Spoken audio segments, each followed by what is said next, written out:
Are the Toronto Maple Leafs done making moves? Rumors are swirling after their recent trade that sent a young defenseman packing for draft picks and another player.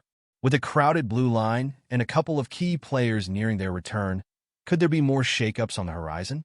Stick around as we dive into what this could mean for the team's future.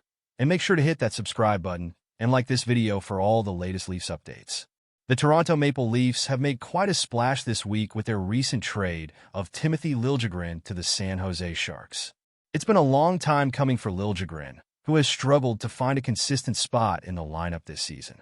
Trading him for 2 draft picks and Matt Benning is a move that certainly raises some eyebrows. I mean, this is a player who was once the 17th overall pick in 2017, and now he's been shipped off after just 1 game this season, which is telling. Now, as much as I understand the need to clear some space and shake things up, I can't help but wonder if this is the right call. Coach Craig Berube's lack of faith in Liljegren has been evident, but was this really the best way to handle it? I'm honestly torn on this one. On one hand, it's understandable that the Leafs needed to make a change, but on the other hand, trading a young player with potential always comes with its risks. And here's where it gets even more interesting. After this trade, rumors are swirling that the Leafs aren't done making moves. Elliotte Friedman mentioned in his podcast, 32 Thoughts, that we might see Benning traded as well. Can you believe that? Just acquired, and he might already be on the block. The Leafs are still dealing with a surplus of defensemen, and it's clear that GM Brad Treliving likes to have options. But how many is too many? With Jani Hakanpää nearing a return from injury, the defensive logjam is only going to get worse. Let's talk about Hakanpää for a second. The guy's been recovering from a knee injury and is expected to make his return soon. I'm eager to see what he can bring to the team, but it complicates things even further. With Philippe Myers also in the mix, the Leafs are going to have some tough decisions to make. Who stays and who goes? It's a bit of a puzzle, and I'm not sure they have all the pieces figured out just yet. Now shifting gears to the forwards, it's just as chaotic.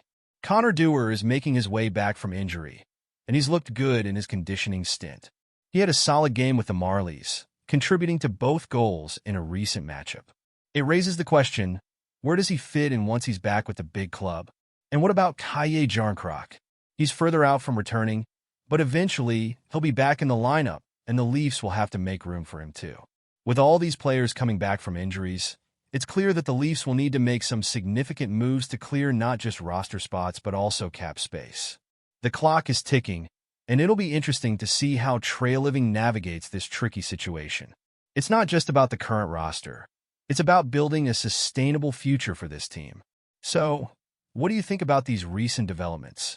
Are you excited about the potential moves? Or do you feel a bit uneasy about the direction the team is heading? I'm honestly a bit divided myself. While I appreciate the need for change, I also worry about the long-term implications of these trades. I want to hear from you. What are your thoughts on the trade of Liljegren? Do you believe it was the right move? And what do you expect to happen next? Let's get a conversation going in the comments below. And hey, if you want to stay updated on all things Toronto Maple Leafs, don't forget to like this video, share it with your fellow fans, and subscribe to the channel. You won't want to miss any of the latest news and analysis. And remember to hit that notification bell so you get all the updates as they happen. Let's keep this discussion alive, and go Leafs!